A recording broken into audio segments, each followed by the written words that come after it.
Hello everyone, I hope you're doing well. My name is Ash and thank you for tuning in. I made this video today as just a little yap sesh.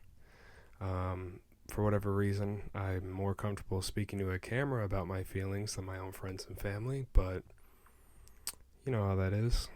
Or maybe you don't, and if you don't, I'm so jealous of you. I'm going to do my best to edit this video as minimally as possible, other than the jump cuts, because I stutter like a motherfucker. And I'm kind of tired of being overstimulated all the time, and I'm sure that if you clicked on this video, you probably are too. Growing up on the internet, I've always wanted to entertain and create content. I mean, if you had asked me at the youngest age what my dream job was, it was YouTuber or content creator.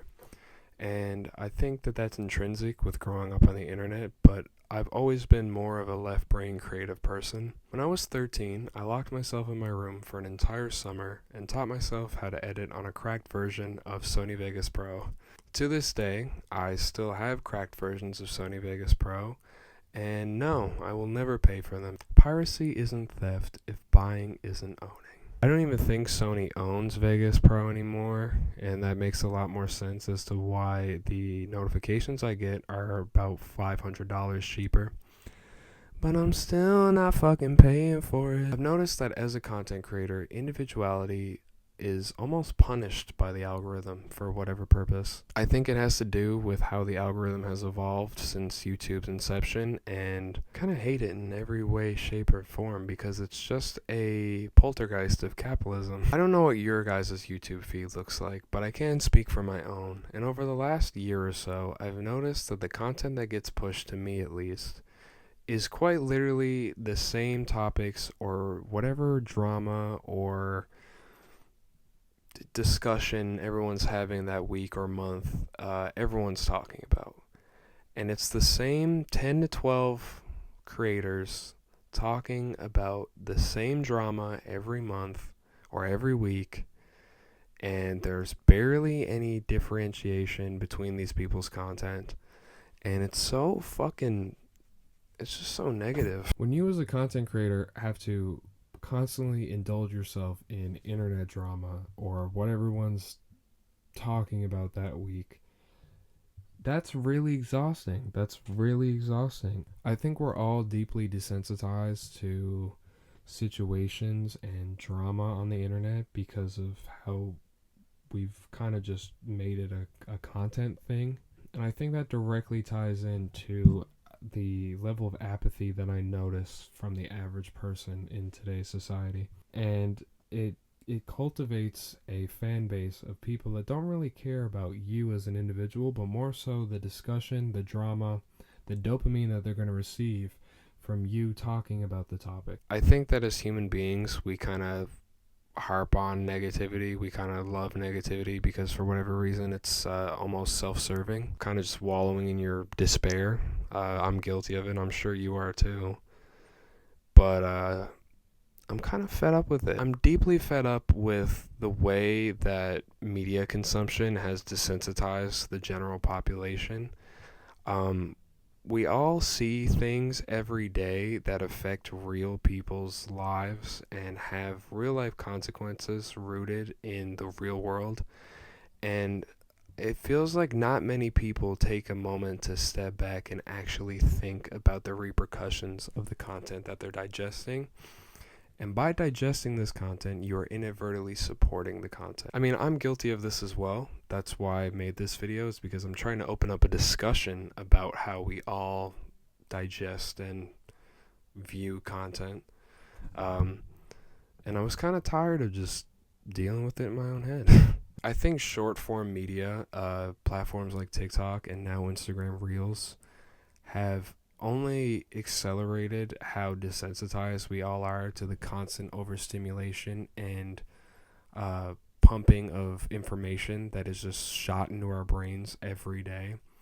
And I know that this is not a new topic, but it's a topic that I think we need to talk about. If you go into any comment section on TikTok or Instagram Reels, you will genuinely see the biggest cesspool of just the worst people ever. Very rarely do I go into a comment section and see people being positive. I've had this lingering feeling for a while with this general thought process, but the thing that made me compelled enough to make this video was an experience I had about a week ago. I was scrolling through TikTok mindlessly, just waiting to get picked up at a friend's house, and I came across this video of people in Toronto celebrating Diwali, and all of the comments were just violent racism.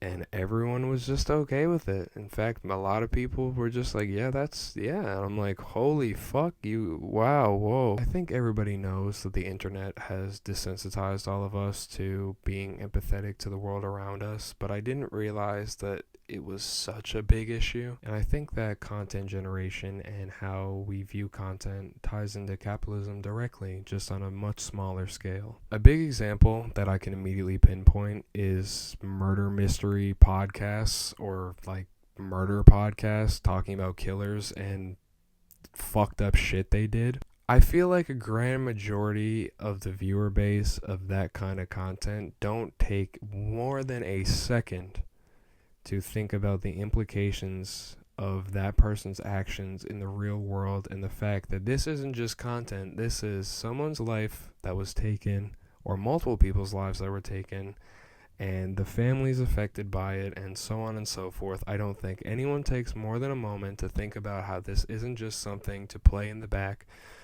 while you're washing dishes, I used to watch a lot of content related to lolcows. If you don't know what that term is, a lot of the time these people happen to have mental disabilities or complications in living, and they aren't having their needs met, so they turn to the internet for community, and instead that backfires completely, and they develop a fan base of the most toxic, apathetic, abhorrent people with the worst behavior. Time and time again, this has proven to be nothing more than a negative, when these people should be taken off the internet and assessed medically, and they should be accommodated. But I know that is not the current living situation we live in late stage capitalism. But can we just take a moment to think that these people have families and are people with feelings and dreams and aspirations? And no, it's okay, we'll just dox them. And it's not just lolcows. I see this in day-to-day content. Literally, just any video of somebody who is not conventionally attractive,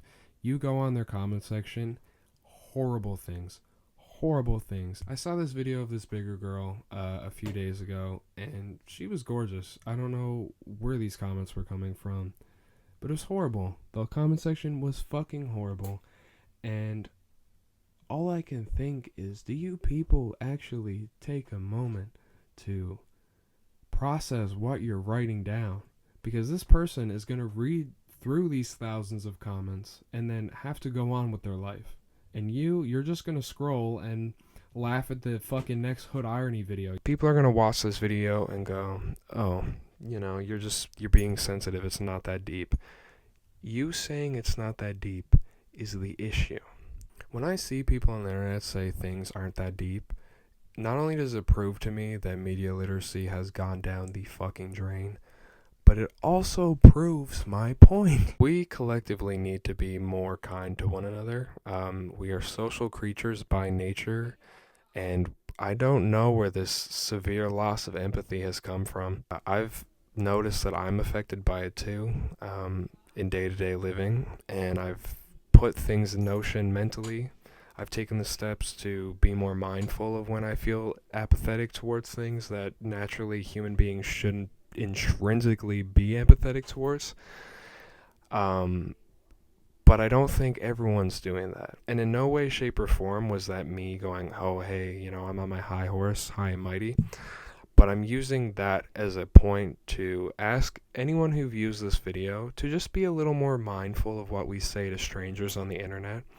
Because to you, it may be a slighted, funny comment, but to that person, it could be detrimental and ruin their whole week. People cannot take a moment anymore to put themselves in someone else's shoes. If it's not their world experience and worldview, they immediately disagree with you, or they immediately shut down you trying to change their worldview. And this bleeds into everything. This bleeds into politics. This bleeds into people just body shaming people. I don't know. I'm just giving examples of things I've seen recently. I don't understand why it's so difficult for us as a inherently social species that has only gotten this far because of community-driven instincts, that we can't collectively just be a little nicer to random people on the internet. I think that the content that we view, or more so how we view the content we watch, directly ties into how we treat other people. For example, Daniel Larson, okay? It's funny. It is funny. Some of it's funny. But when you really take a moment to think about his life and how it's gotten to this point, 90% of it was the internet's fault. And I don't mean him being on the internet. I mean him developing a very toxic fan base that did nothing but feed into his delusions, harass him, cyberbully him, get him arrested, dox him. I could keep going. And it bothers me so much because people view it and they're just like, oh, that's funny. I'm guilty of this too. But as I've gotten older, I've realized that that's not okay. And most of it is just the internet grooming him into this perverse behavior. And I'm not saying that Daniel is a saint by any means, but I think his life would have been a lot different if, that damn phone.